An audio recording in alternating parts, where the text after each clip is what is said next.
What's going on, y'all? Quick video, just making this just to show you guys how to draw your trend lines.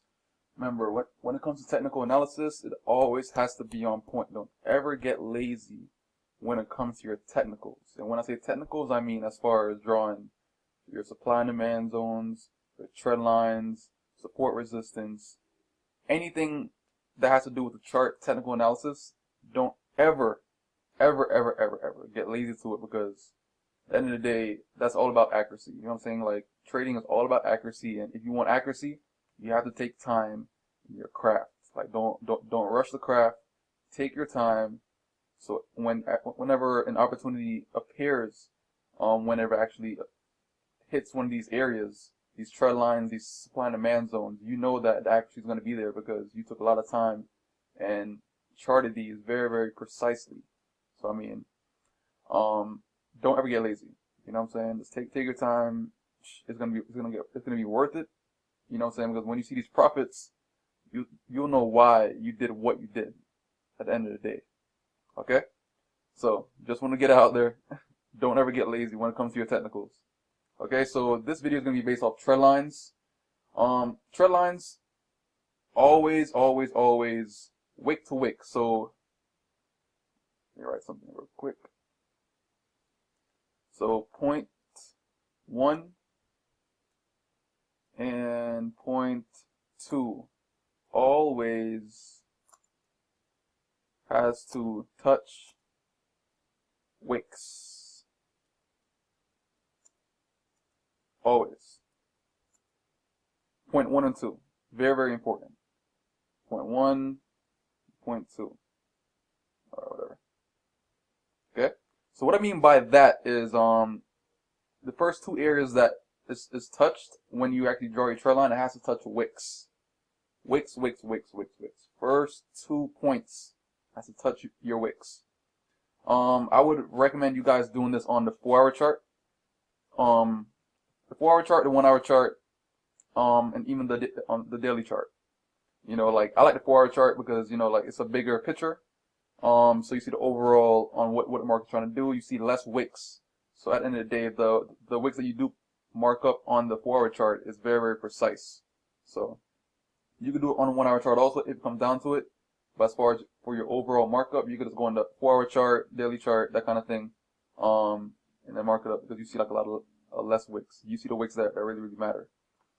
But if you come down to it, you could put on your blue lines, like the blue trend lines or blue lines period. I do like for randoms, kind of like how I have right here for support resistance. These are my randoms, support resistance areas that I draw, just so it doesn't get confused with the main ones that I have to keep in mind. Okay, so see how right here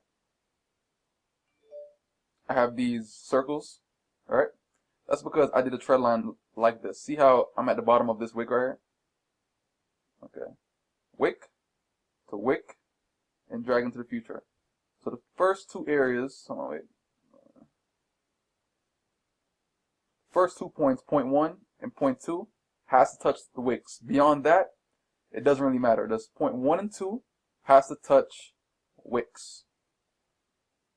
Okay, so point 1 is right here. Point 2 is right here. Okay. Point 1, point 2 right there, right? Perfect. And if I wanted to draw a trend line like right here, okay? Same concept. Point 1, point 2, drag into the future.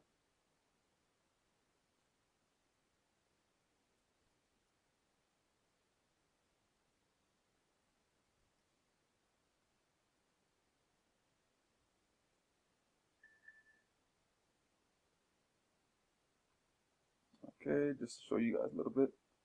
Okay, if I wanted to draw a trend line over here, I drew this one earlier, but I can draw it again. So what I'll do pretty much is find like the lowest areas. With trend lines, you're pretty much drawing it from either, like, as far as following the trend overall, like you're drawing from a higher low, a lower high, and then go on like where the trend is being directed overall. So if I wanted to draw a trend line over here, draw it from 1 wick wick into the future. Yeah, I'm sorry. So this right here is 0.1.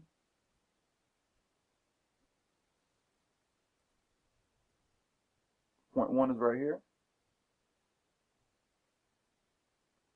0.2 is right here.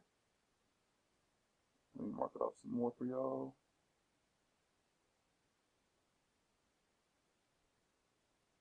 Here. 0.1 and 0.2. The main important points when you're drawing your trend lines. 0.1, 0.2 into the future. Alright, and as you can see, it's being respected, respected, respected into the future. Alright? And remember, if your market was supposed to actually break this trend line, you would be looking for a what? Let's say if it broke down to like right here, looking for a retest, entry up here, and then drop. Alright, so if it breaks a trend line, completely breaks as far as crosses over it, and then makes a brand new candle within that same direction over it, you're looking for a retest, and then a continuation pattern, which is basically a sell. Alright, if it was the opposite direction, same concept, you're looking for it to actually break, retest, and then keep on going. Okay, so overall, that was a quick video just to show you guys how to draw your trend lines. Point 1 and 2 is the main points. Point 1 and 2 are the main points that have to touch wicks always. Okay?